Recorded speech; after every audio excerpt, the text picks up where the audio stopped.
Evening, everyone. Welcome to the Shadow Chasers show. Tonight we have a special guest we're interviewing called Barrie John.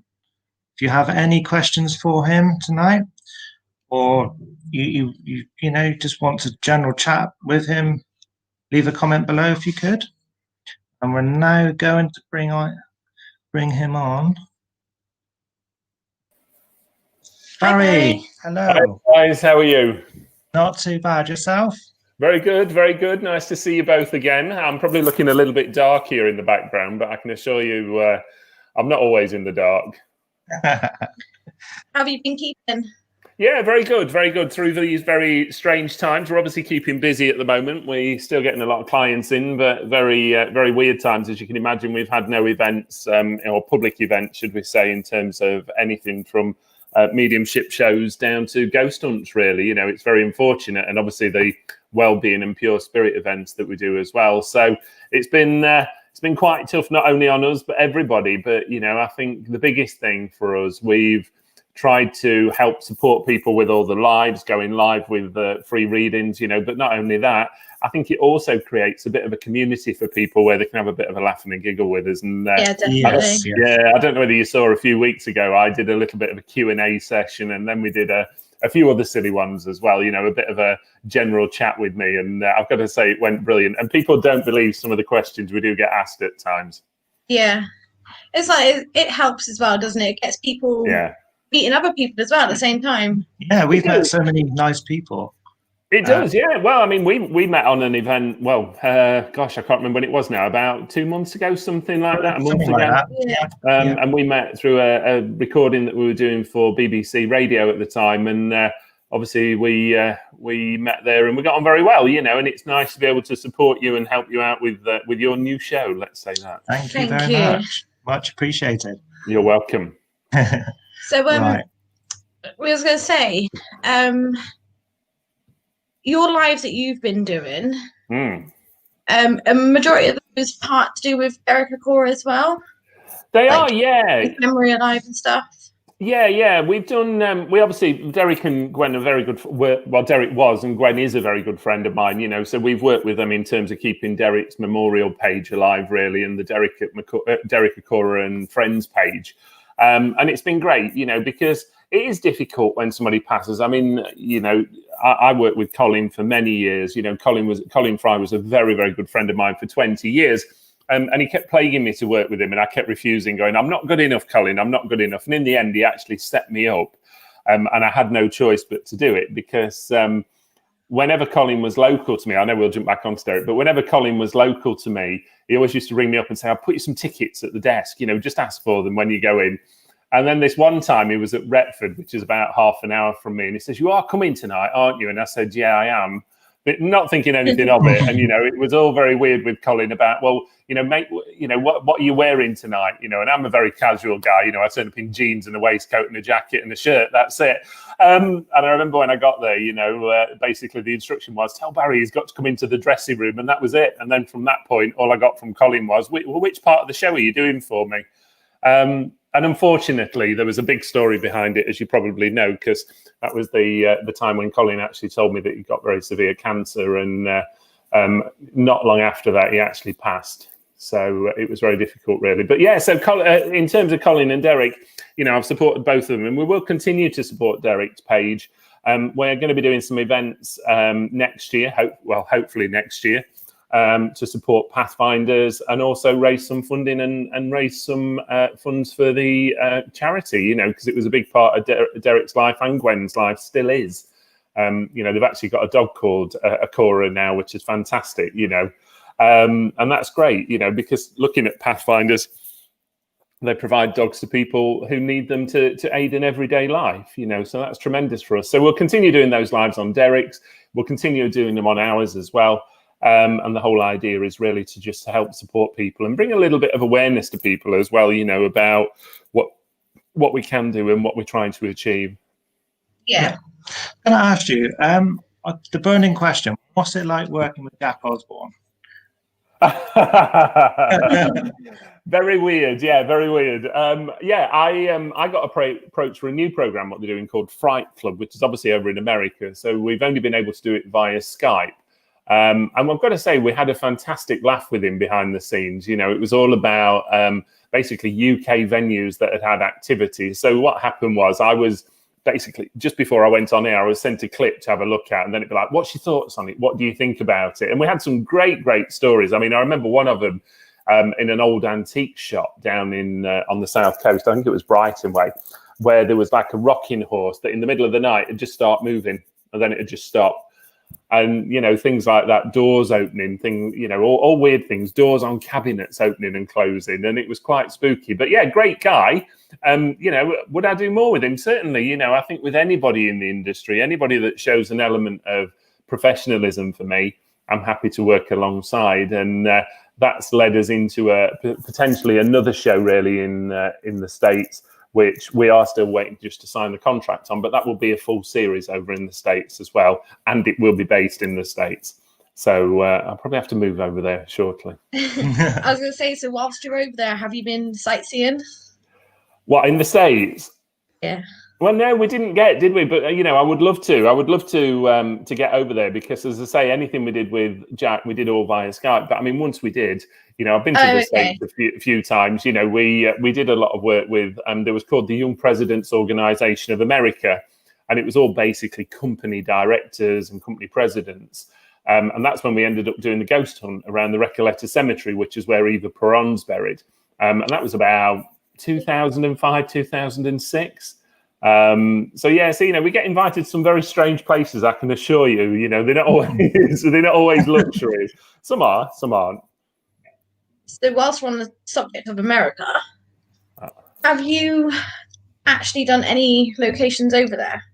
No, well, apart from the Recoleta Cemetery in South America, in Buenos Aires, no, I would love to do more in America. You know, two of the places I would love to do would be Alcatraz and the Queen Mary in America. Yes. You know, they're the two venues that I would love to do.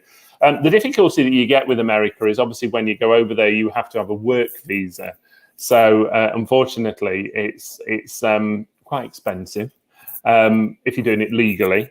It's quite expensive, and you know, you've got to have enough work really to make it work. So, you know, the time when we have been out there, it's really maintaining that amount of workload to keep it moving.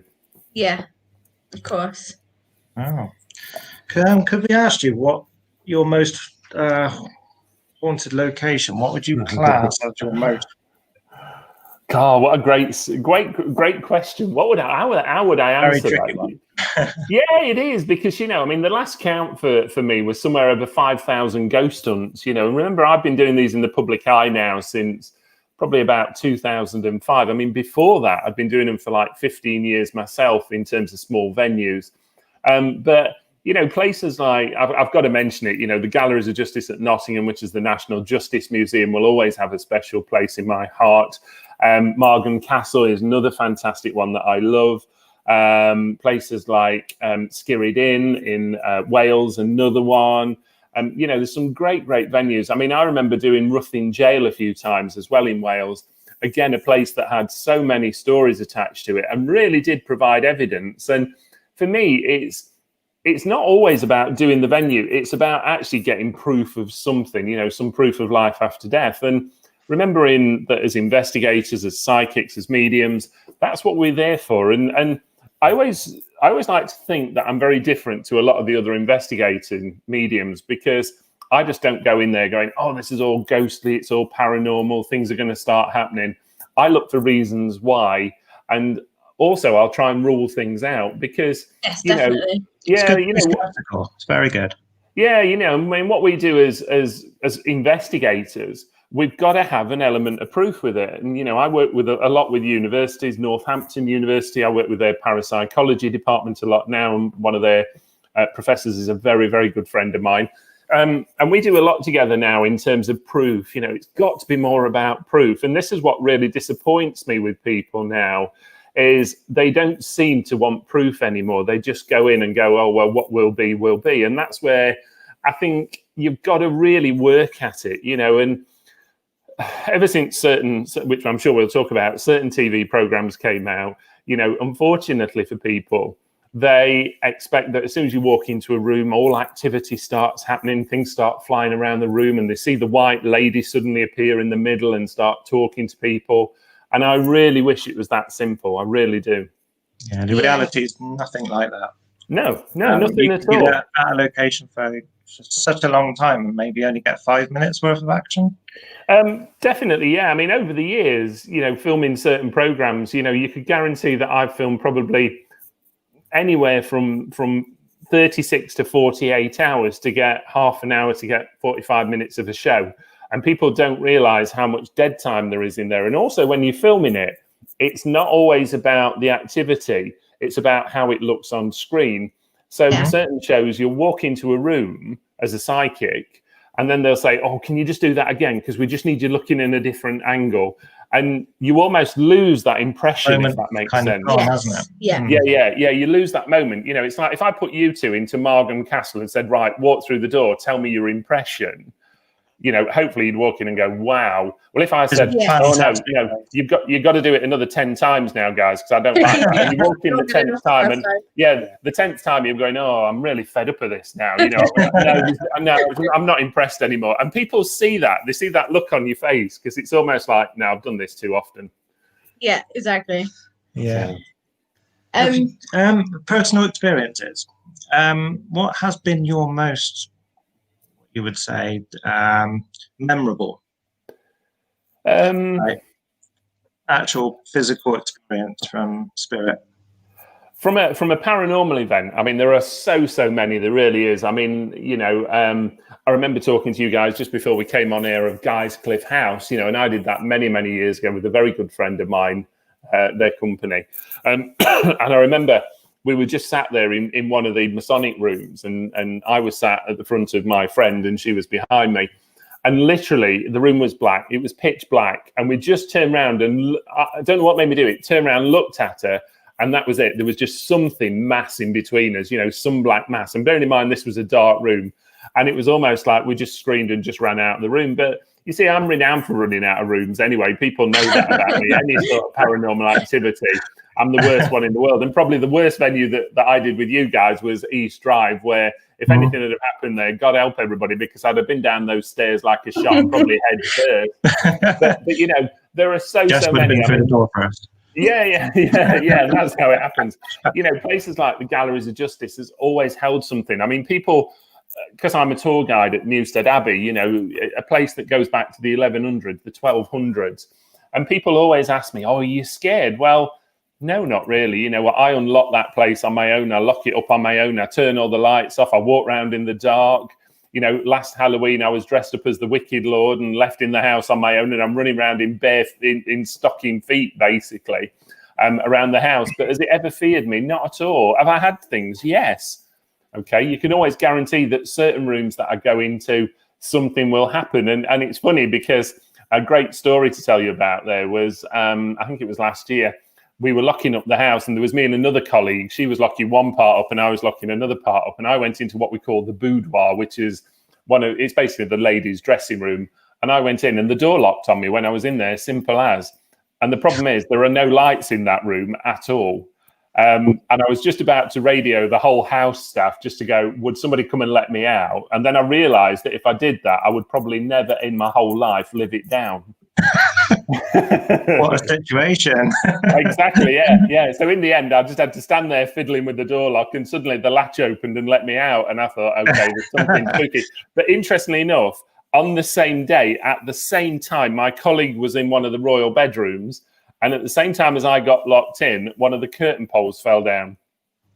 Oh, quite ironically, yeah. But there's so many, you know. I mean, I've travelled all over the place with events. I really have, you know, up to Edinburgh. I've done Edinburgh, you know, Edinburgh Vaults a few times. Castle Keep in Newcastle. These are just places that I know off the top of my head. But there are so many. I mean, Liverpool. You go to Liverpool and go to Newsham Park Hospital. And that's what place you want to do.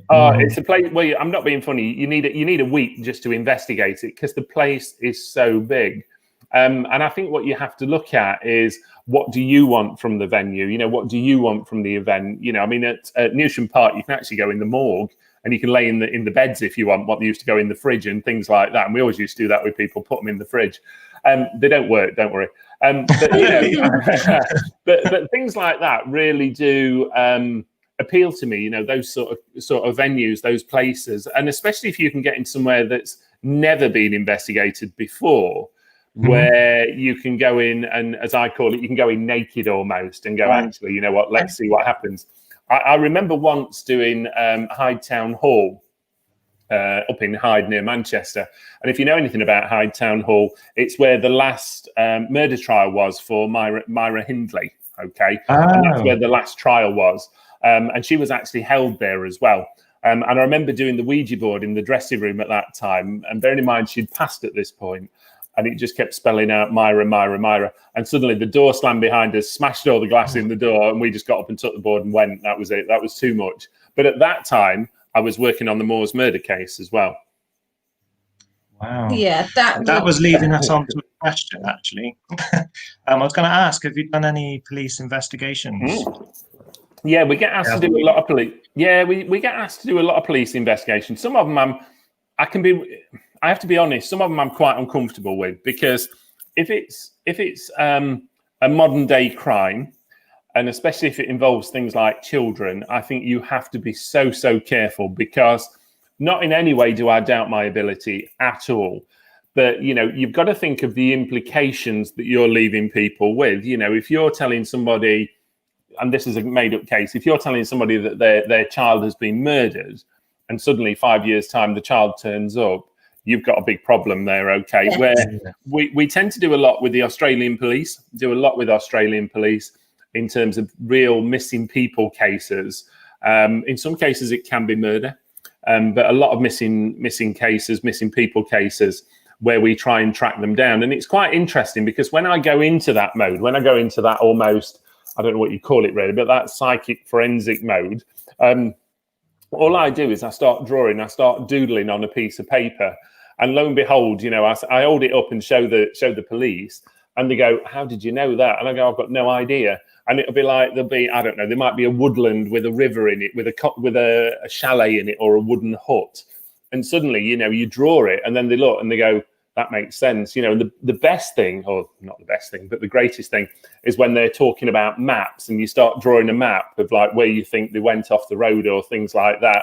And for me, I mean, it's very hard, because in any sort of police case, you can never use psychic information, because technically it's classed as unprovable, and it's not enough.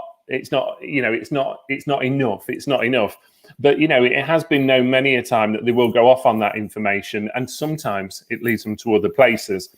But you could never cite that in a court of law, obviously. No. That was like if it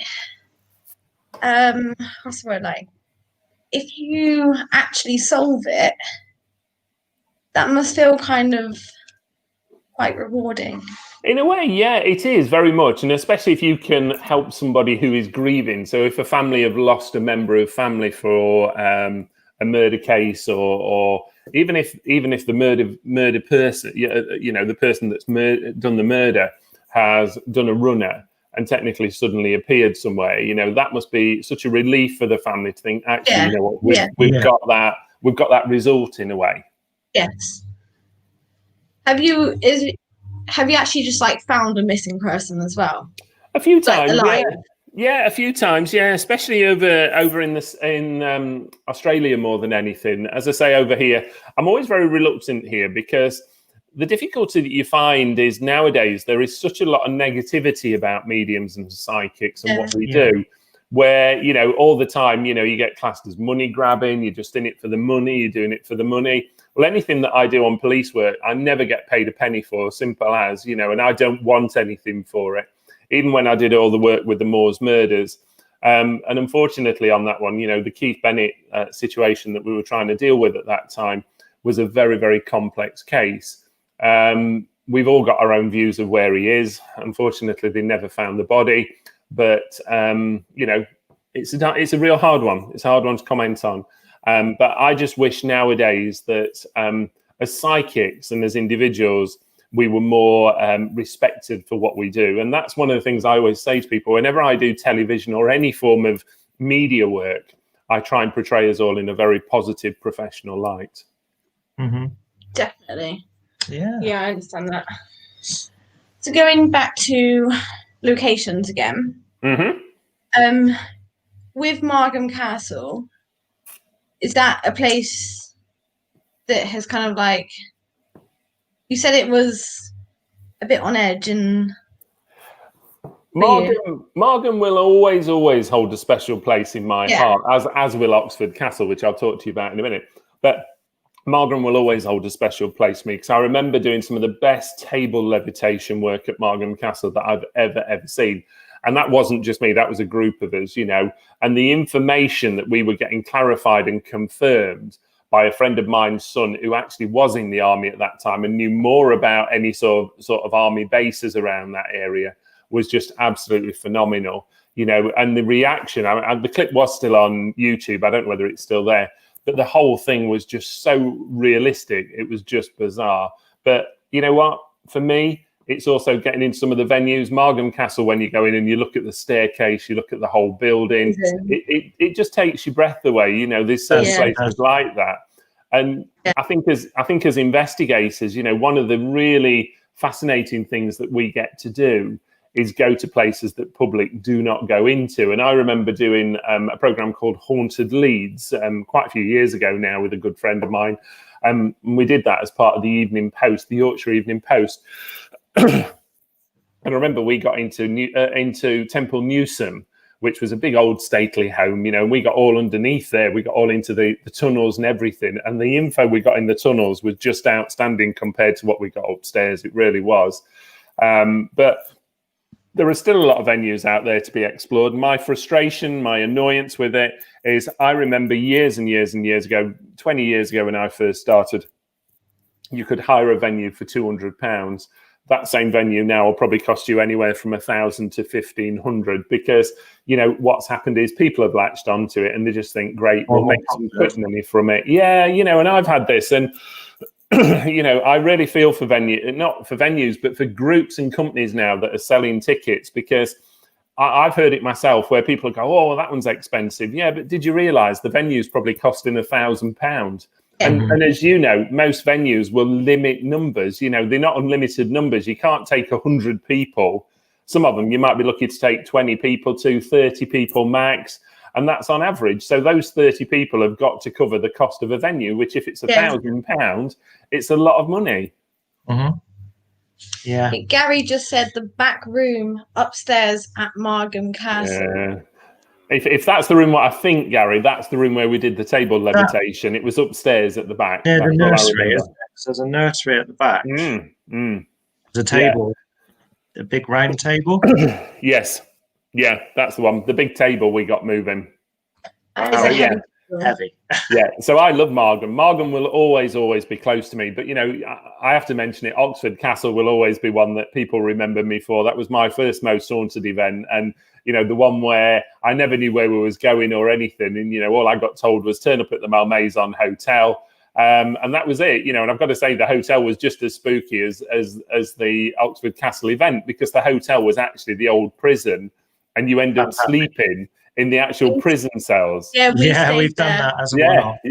Yeah, tremendous. Not so long ago. Yeah, it was a couple of months ago now. Just after lockdown, I think. We've done a little live tour around the prison.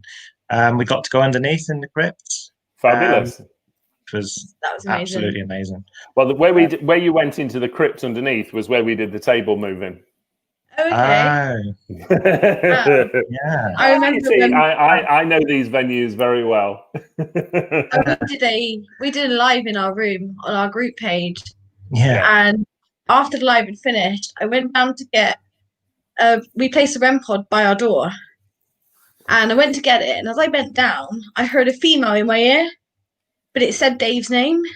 Really? And I was like, I'm sure I just heard your name, but I wasn't too sure.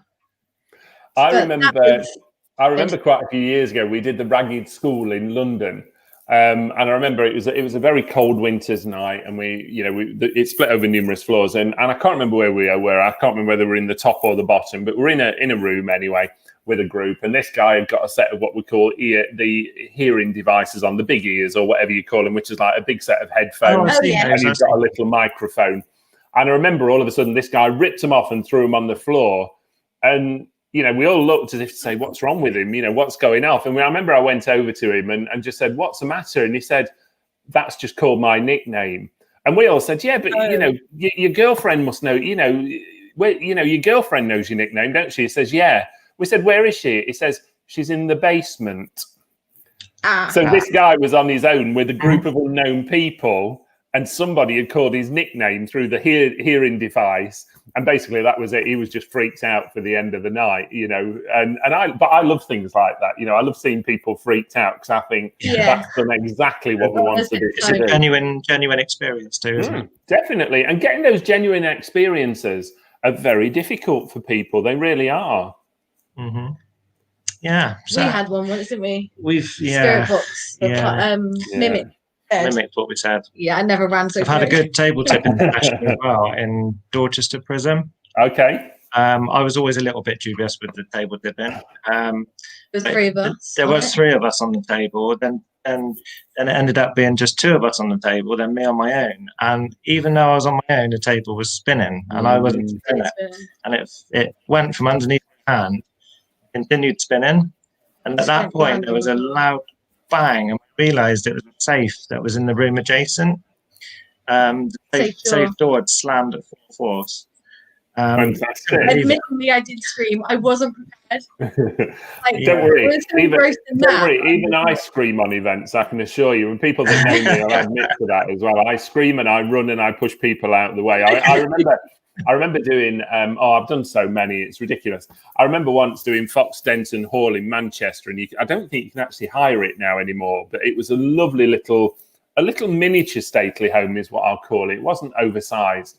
And I remember being there again with a friend of mine, and suddenly we were talking, stood at this doorway talking. The next minute, pardon the expression, she was on her backside and dragged about 12 foot up the corridor, literally as though somebody had just grabbed her under her arms and just yanked her. Oh my God. And the problem is, I have a terrible sense of humor, and all I could do was stand there laughing, because I just couldn't figure out what had actually gone on. But that's my sense of humor, you see. I tend to do things like that. That's something I probably do. Someone falls over, all helps to look at the investigation as well. If you have a laugh, it's... Well, the thing is that I always believe the laughter picks up the energy. Whenever I do anything like seances, table levitation, whatever, I always say to people, for God's sake, you've got to lighten up a bit. If you start being too serious, it'll just be flat. The whole night will be flat. Yeah, it builds the energy. It does.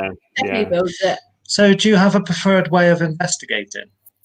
A preferred way? I mean, I don't know on that one. I mean, I think I like people to go in and experience it for themselves, definitely, okay. I like to walk around with them and say, this is what I'm getting, this is what I'm feeling, because let's be honest, that's what they expect me to do when I start off.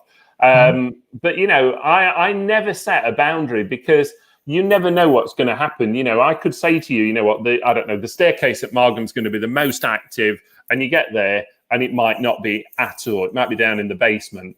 And this is what you have to consider when you're setting up a sort of venue or an event is, go with no expectations. However it's meant to work, go with it, because you've just got no idea where it's going to lead you to, or what even's going to happen. I've had it before where, I don't know, you might be in a building for 2 hours and get nothing. And the last sort of hour might just go mental. You might get doors banging, you might get things happening. I did a place where an old friend a friend of mine lives actually now, called Bunny Hall in Nottinghamshire. It's actually up for sale at the moment. And I remember before he renovated it, he used to go, here's the keys, just go in, do what you want. And we did. And I remember we were stood in the entrance hall there. And I mean, it's a big place, over 3 floors. And there was a group of us in there doing a Ouija board and chatting away and talking and asking for things to happen. Lo and behold, all of a sudden, the next minute, all you heard were 4 or 5 doors upstairs, all slam, one after another, as though somebody was walking down a corridor and going, right, slam that one, slam that one, slam that one. and it was the weirdest experience of all. But that's the sort of thing I like, because that's the sort of thing that, unless you can prove that it's not viable, you know, that there's, if you can prove, you know, if you can look at it and go, oh, well, there was a window open or whatever, you know, and it's a bit like photos. I always say to people, never, ever, ever just take one photo. Take a set amount of photos, you know, keep taking them, you know, 3 or 4, one after another, because the first one you might find there's nothing. The second one you might find there's something. Third one might be nothing. And it's getting that repetitive information, really. And again, you know, I think sometimes the old ways of investigating, what we used to do when we used to sit in rooms for an hour at a time and not talk to one another, as much as it was boring, we used to get a lot of information. You know, I think it's important that you get people writing down when they go in rooms.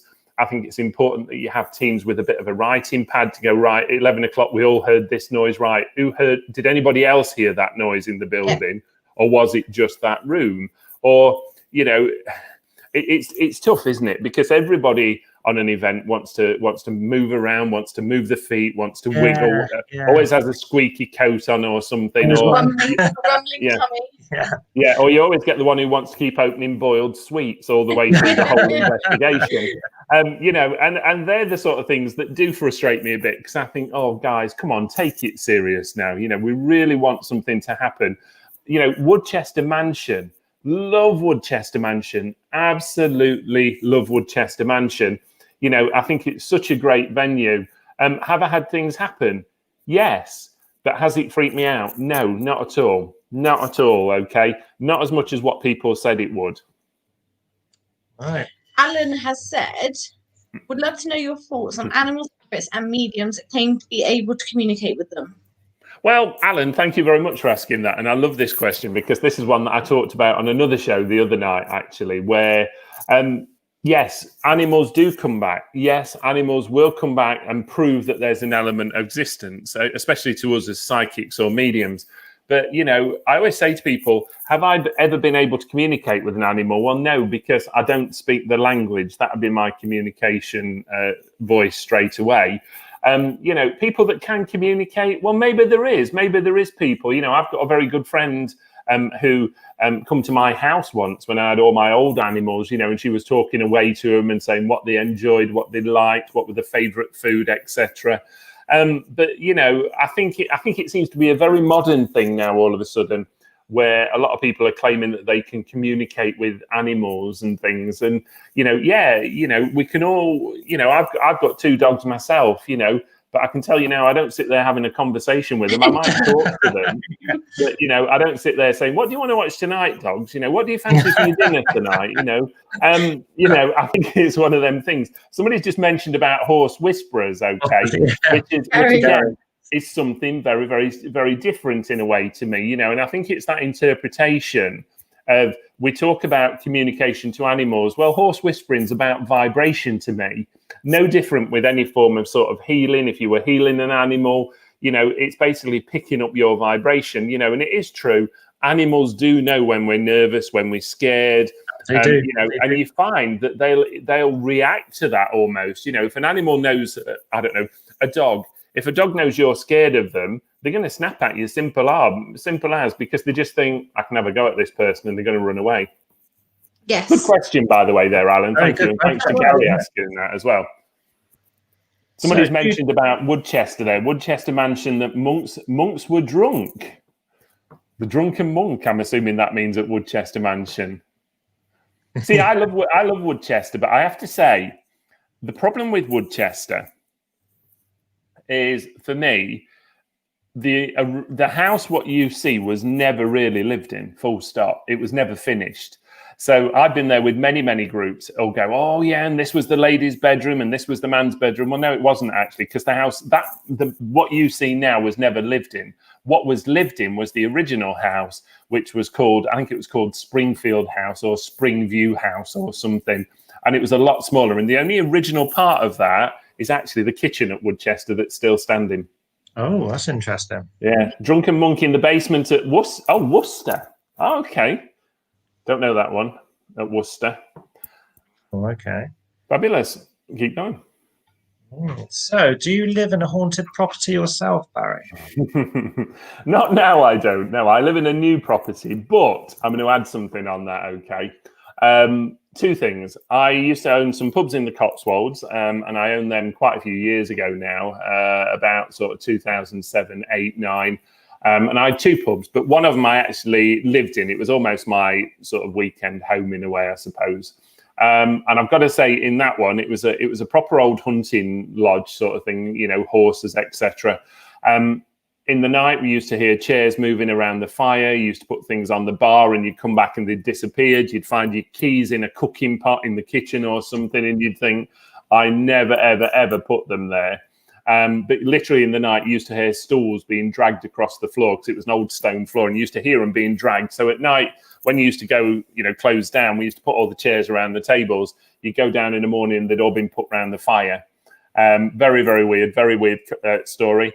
I've over time, you know, I've lived in some great places, even as a child, you know, and I've always experienced spirit, you know, hands on shoulders, touching me, you know, making me very much aware that they were there. I live in a new house now, but I remember the first time I pulled up here and I had a friend in the car and I said, oh, isn't it nice to be in a new house? She says, I wouldn't live here. And I said, why? She said, look at them all looking out the window at you. And I thought, oh, God, here we go again. I'm never going to get away from them here, you know. Have I had activity? Yes, I have. I have had activity, you know. I've had a couple of characters visit me here who have been very good friends over the years. You know, there's just certain things. I have a consultation room at home. You can always guarantee that if there's any activity, it's either in my consultation room or it's outside the door. But that's a room that I use all the time for readings, as you can imagine. So, yeah, I do find it a lot. I think it's irrelevant whether you live in an old house or a new house. Where I live now was actually originally a First World War army camp. This area was in the middle of Sherwood Forest. There you go. Probably got Robin Hood outside in my garage. But you know, it's great because you know we do get a lot of activity around here. People very often report it, and I've worked out in the Middle East for many years. You know, I get flown out there and I do a lot of events out there, and I get taken to places that were old sort of camps in a way, you know, Emirati camps. And I've got to say, some of the things what we pick up is phenomenal. Lots and lots of activity out there, and not always nice activity. I need to say that. Yeah. Got a question from Karen. How many guides do you have, and have you got one which is more prominent? Nice question. Okay. Yes, I do. I do have one that's more prominent. I've always worked with one of my guides, and yes, he's a Native American. His name's Toto. He's worked with me for years and years.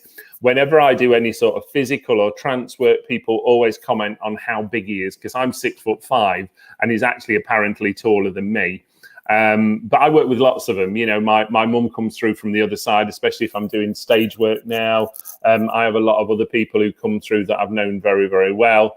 And even when I'm doing readings at home, I'll always touch on to my guides or anything like that in terms of that safety and security, you know, and that's how I work with them. I have to say, I'm not a huge believer in protection. I'm not a huge believer in opening and closing. I go along with it, and I just think what will be, basically. Yeah, and that's, you say, you know, everyone has their own opinions with that as well, don't they? They do. Some prefer opening and closing, some don't.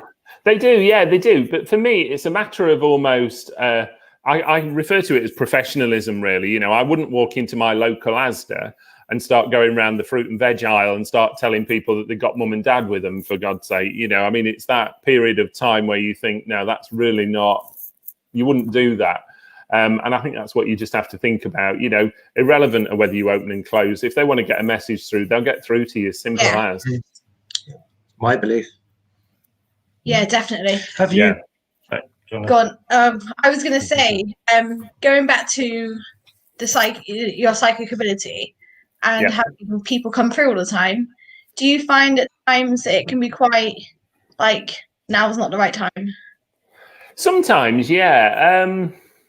It depends on what basis. You know, if I'm doing that on a paranormal event, totally different, because you are there to perform, simple as. You know, if I'm with somebody who's just lost a partner and I'm thinking, I just can't tell them that at this moment in time, they're not ready to hear it, then I have to think, don't say it, full stop, do not say it. If it's somebody who's come to me for a reading and come to me as a client, then that's a different scenario, because that person wants something.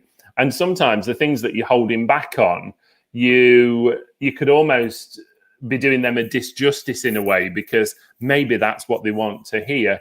I mean, the one thing I always say to anybody, you know, I will never give anything in terms of signs of death or anything like that. Illness, yes. But, you know, I've worked with many sort of terminally ill people over the years, and purely for an effect of the family, really. The family can normally contact me and go, can you just tell me what happens? Will they be all right? Will they be okay? You know, what happens to them when they go? And even people who are ill, very often, they just want to know, will they be all right once they've passed over? You know, am I still going to suffer when I pass over, or will all my illnesses be gone? And it's quite a hard thing to do. I'm a very emotional character. You know, I know I'm a big guy, but trust me, I can get very, very emotional with people, you know, and especially if it's somebody who I really take to. And I think, you know, I've got to be really cautious here. I was chatting to a very, very, very good friend of mine the other night on the phone, and she sent me a photograph through. And lo and behold, even without me knowing it, suddenly I just started going, I've got to tell you this, I've got to give you this name, I've got to connect with this. And, you know, one of them was the guy across the road, one of them was their gardener.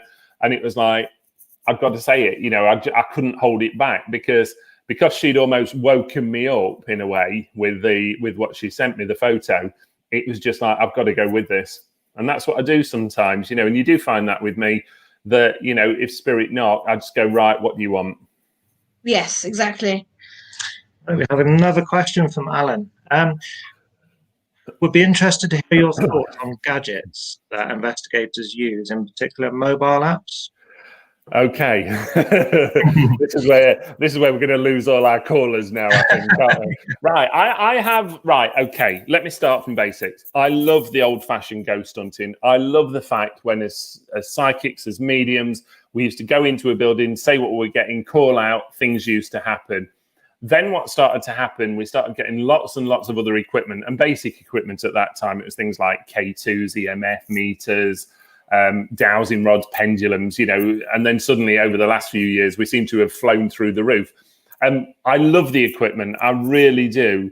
But, you know, at the end of the day, I get quite frustrated with things like ovuluses, because they are only, and whatever you wish to call it, you know, voice box, broken radio, whatever.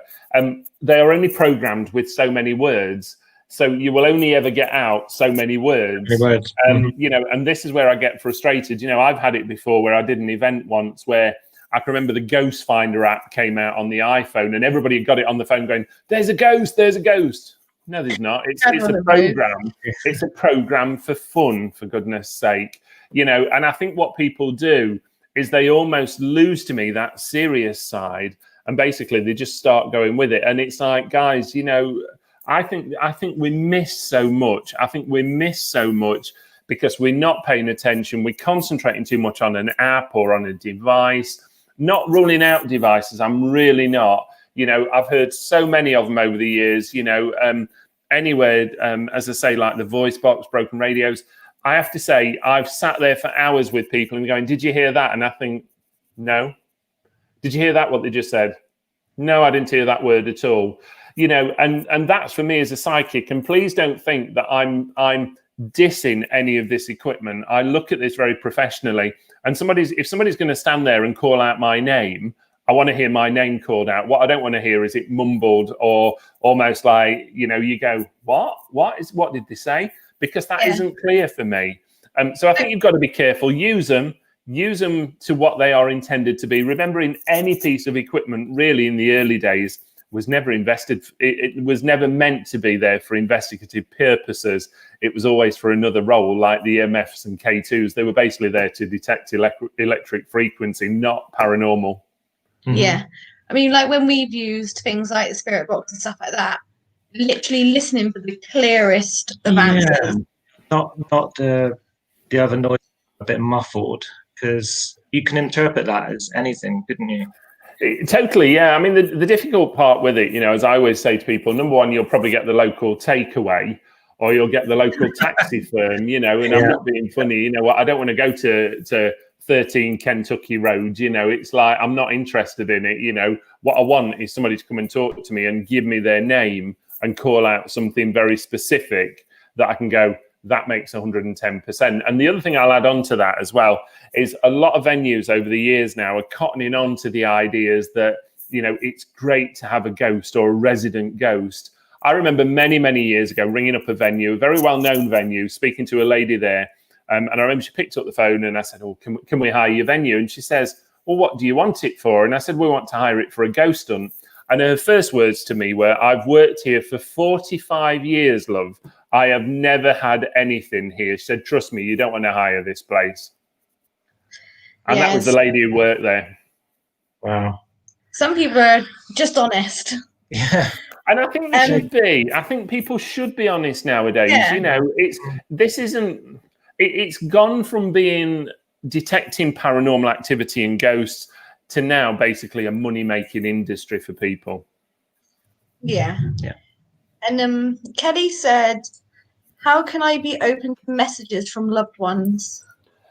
Well, I mean, the first thing is, you know, it depends who it is. And what I would say to you, Kelly, is if this is going to cause you an element of upset or an element of, I'll call it harm, and I don't mean that in a nasty way, the spirit world will hold back. They very often do, because what they don't want to do is come through and make you more upset. And I always say to people as well, think of your sort of mental state, your emotional state, okay? How are you feeling? Are you ready for somebody who's just passed over to come and talk to you and go, do you know what, actually, look, I'm stood behind you? Because, you know what, 9 out of 10 people would freak and would probably run out of a room. You know, so you've got to think of your emotional state there, Kelly. What I would say to you is if you want to open up, okay, attend one of my courses. That would be the first thing. The second thing is, you know, just sit in a chair somewhere. Sit in a chair, put a piece of music on that you like. It doesn't have to be meditation music. I think, I'll be honest, I think meditation is useless to connect you with the spirit world anyway. For me, I think you're better off going into what I refer to as a daydream state, just relaxing, closing your eyes and just going, do you know what, if you're there, just let me know you're there, simple as, and keep doing it. It doesn't have to be for half an hour, 15 minutes every day. You could do it for 2 minutes, 3 minutes. You could do it just before bedtime. The worst thing that will ever happen is you'll fall asleep. That's it. Yeah, we've been using an app. Well, it's called the Gateway Experience. In order to open up. I'm not sure. I mean, a lot of the time I've fallen asleep with it, not intentionally. I've got halfway through and I wake up and I'm on to the next stage and I'm thinking I shouldn't be here. And you see, that's the problem. You know, you probably aren't coping very well with being guided through almost like a meditative state. I would say to you, pardon how I say this, and this is no disrespect to the device, is ditch it and just concentrate on your own and just go, actually, you know what, whatever music you listen to, whatever it is, whether it be, I don't know, you know, hard rock or whether it be anything in terms of love ballads or whatever, as long as it resonates with you and it takes you to a place in your mind where you can turn off, that's all you need to do. Yeah. Okay. You don't need a voice. I've got to be honest with you. I could not take to anybody guiding me through a meditation, because I can tell you now, I'll be going, for God's sake, will you just shut up? I want to go where I want to go here. And that's what you got to think of. Do it your way. Yeah, I suppose that does make sense. It does. Right. Are you prepared to do any readings for us today? I'm happy to do a few readings for you. Yes, excellent. No problem, unless anybody's got any more questions. But yeah, we're happy to go with it. Excellent. So if anybody wants a reading from Barrie, send lots of hearts through. Can you send the hearts through? Get your hearts. And you got this one from Gary. Has your soul been around for time, linking in with past lives? Right. Yes. Okay. Ever since being a child, remember, I've seen spirit from ever since being a child. Okay. And I'm talking young here. I'm talking 4 and 5 years old, where I see visions and images outside the window. I always knew certain things I was totally over fascinated with. Okay. Especially things such as the Egyptians, things like the Titanic, anything like that was absolutely phenomenal. You know, and I've got to say, you know, I do believe in things like reincarnation. I believe that we've all been here before. I believe we've all met each other before. I don't think there's anything unusual when you suddenly meet people. I think what happens over time is that we come back in either different body states. So sometimes we might come back as a male or a female, you know, maybe even sometimes come back as an animal. I've no idea on that one. But I have to say, you know, I feel as though I've been here many, many, many times before, you know, lots of weird things. And I do think things that people go through in this time almost make them who they are, if you know what I mean. It's almost like an experience of life that you've got to go through. Just like when you visit places, sometimes you might visit a place you've never been before, but you'll know you've been there before. I've had that quite a few times.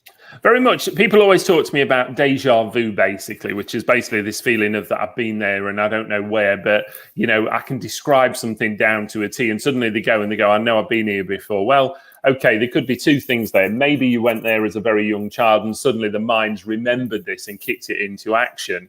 Or it could just purely be for the fact that you have been there at some point in your life, and maybe now the mind's almost waking up to it. You know, I do think that when we're here on Earth, I think we're here for a purpose or a reason. And I think we're here sometimes to maybe finish something off that we should have and we never did. That would be my view on it.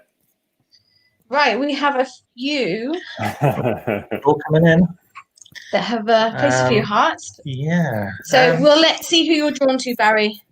Well, I'm going to give a special shout out to the lovely Shelley Preston. Shelley's one of my admin on my page, so she tends to look after me a bit with Faith Barber, who's somewhere around in the background, no doubt. And they do me a tremendous job. So I'm giving them a lot of credit there. Okay, they are absolutely brilliant. They keep me on my toes. Let's call it that. So let's have a look. Let's have a look where we're going. I know. Let's have a look where we're going. I'm going to go with, is it Rosemary Goyen? Rosemary Goyen, okay. Yeah, that one, okay. Let's pick you a card. I'm gonna do these very, very quick, by the way. Please remember, these are not full readings with me, okay. I'm using a set of angel cards. If you want to try cards, these are brilliant, okay. So new beginnings, new start for you, Rosemary. At times with you, I do feel as though you take too much on yourself. Don't be surprised here, where over these next few weeks, you're either cutting ties to people or actually you're being a little bit honest with people about emotional situations. In other words, you're telling them what you think, okay? You're not the sort of you're not the sort of person to hold on to things, but I want to say you do hold on to a mother's love here trying to come through to you from the spirit world. Now, this is either a mother or a grandmother, but it has to be mother's side, okay? If it's grandmother, she had to be a mother impression to you, all right? Now, a lot of people were brought up by grandmothers, so that would talk to me of a mother's impression, okay? Watch for the month of September. I believe it holds a birthday or an anniversary. And I also want to give you the month of April at the same time, okay? So thank you very much to that one, Rosemary. And thank you very much. Is it Rosemary or is it Rosemary? I think it might be Rosemary. Rosemary. Sorry, Rose, okay. Should we pick another one? Pick another one. Sheila Wilkinson. Right, let's pick Sheila Wilkinson. There you go, Sheila. I didn't pick you. These guys picked you, so I can't be held responsible for what's going to come out. Let's have a look for you, okay? Nature card, okay? Grounded, rooted, down to earth. With you, what you see is what you get. I do feel that as I say this, I've got a gentleman with you that's coughing all the time here. This would have been a chest problem or even an influenza bronchial condition, okay, what I want to talk about. I want to give the month of March being significant for a birthday or anniversary, and I need to give you a Mick or a Michael connection as well. There's a Bob or Robert being called to you from the other side as I do this at the same time. And I don't know why, but you must understand where somebody would have passed 6 a.m. to 7 a.m. in the morning, okay? Feel that's a male link for you, my darling, okay? As I'm looking at this, I don't know why. I don't know if you have a few issues with sodium, or you need to be very careful in terms of how much salt you put on your food, okay? Take care, and thanks for that. By the way, I'm not medical, all right? Thank you very much. Right, we have another one from Alan Aldridge. Fabulous. Let's pick lovely Alan. Come on, Alan. You've asked some terrific questions, and I hope I've not put you off a ghost hunting tonight. Okay, picking you. I don't know if I know Alan, by the way. Self-acceptance card for you. Okay, I do want to say to you, keep going. Whatever you're doing the right thing. Now, I know that there's a gentleman trying to come through, and I have to be very honest. I don't know if this is a father link or if this is just a connection to father. Is what I want to talk to you about. Okay. There's a Jim or James connection being shouted down to me. I would love to take you over the border, okay? And I'd want to take you over the border into Scottish roots or Scottish territory for a family links as well. And I have to give you the name of Mary. I don't know why, as I talk to you, I feel around your work, you hold back way, way, way too much. I think you've got so much more to go for in terms of what you do. And I'm going to say, if you want it, mate, go for it. You've got it, okay? Watch for me as you start getting into April, May. I feel as though it could hold me some sort of... I'm going to throw this out a bit. There's a move either around job or it's around a home situation, and I can't quite get that in this time, but it's some sort of move situation. All right, you're very welcome. Take care. There's another one from Libby Thomas. Libby Thomas, let's have a look at lovely Libby. Come on, Libby, let's pick you a card, okay, and see where we go. Now, I know straight away with you, Libby, you know, you hold back a lot, okay? I'm giving you a guardian angel card here, okay? You hold back a lot, but you hold back in terms of voicing things. This isn't an emotional thing, this is voicing. And I want to say, don't hold back on it. You know, if you want to voice something, in other words, if you want to tell somebody what you think, for God's sake, say it, okay? Because I think you do yourself a little bit of injustice because you end up carrying quite a few problems because of what everybody said to you, okay? In other words, if it's time to say it, just say it. Watch around March coming in. I know I've got the love of a lady here that would have passed with some sort of cancerous condition, and I feel as though I'm connected either around the stomach or maybe even a little bit lower than that, okay? But I love the way that she's coming around you. All I want to say to you is put the kettle on and let's have a cuppa, okay? Because I think this is what she would have been like. So thank you very much for that one. And Gary Field says, thank you for asking my questions. Very much appreciated. Any guidance from me?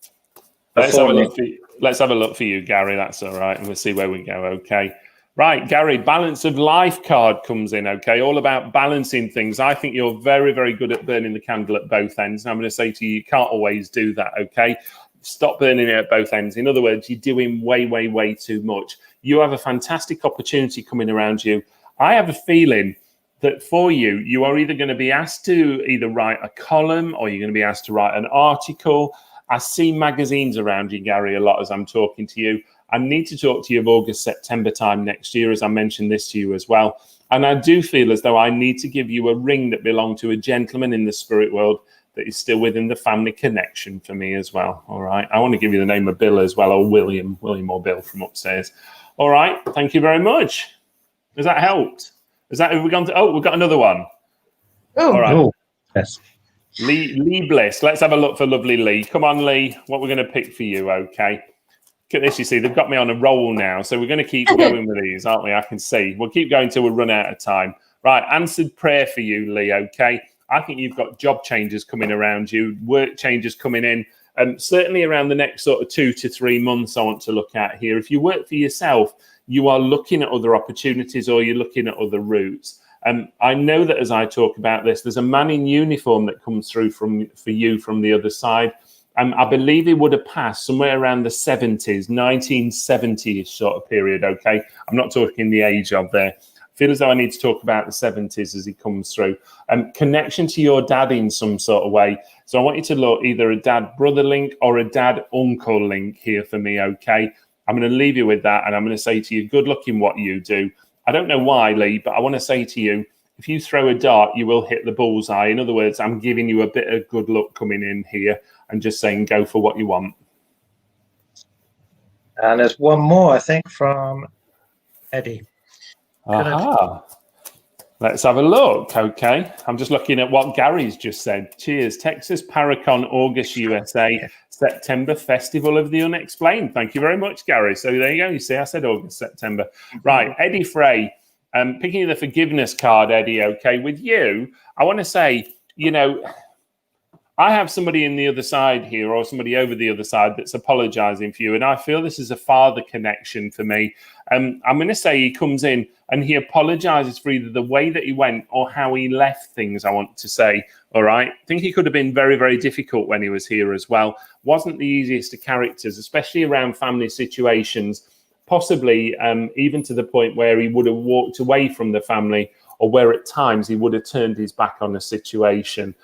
I think for you, Eddie, that as I look at you, I want to say, do you know what, moving into January, February for you, if you're not, I don't even know where you are, but if you've not got connections over into the States at that time, it's coming in by March for you, okay? And you've got a good link. So good luck to you there, Eddie, and thank you very, very much. Have we killed them all? Yeah, I think Libby also said thank you, very true.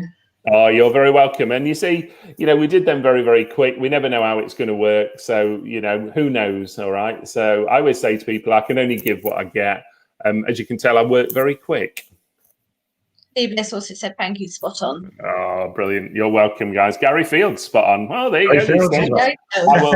I will send you all a bill later. You're welcome, guys. Has that helped you? One more thank you for my reading here. Yeah, thank you for my reading. Eddie. You're welcome, guys. Thank you, Barry. Thank you very much, Barry. You're welcome, guys. Thank you. My pleasure. My pleasure to support you always. You know that, and thank you to everybody who's been watching. And you know how to get hold of me, guys. Have a look at our website, www.barryjohn.com, or have a look for us on Facebook as well. If you look on Facebook, Barry John International Psychic Medium page. Okay. My pleasure. There we go. There you are. Stuck it up for you.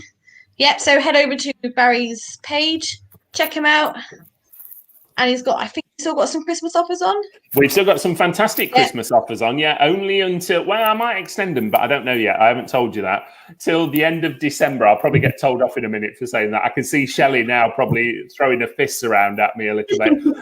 But we might extend them, okay? But at the moment, they're on till the 31st of December, and there is £20 off every reading with me at the moment. Brilliant. Fantastic. You're welcome. So, guys, thank you for watching. Thank you very much. It's been a great chat with you, Barry, as always. Next year, the Festival of Vane are hosting a charity event, which is going to be to do with Palm. We are going to play you a short video, so please stick around and watch it.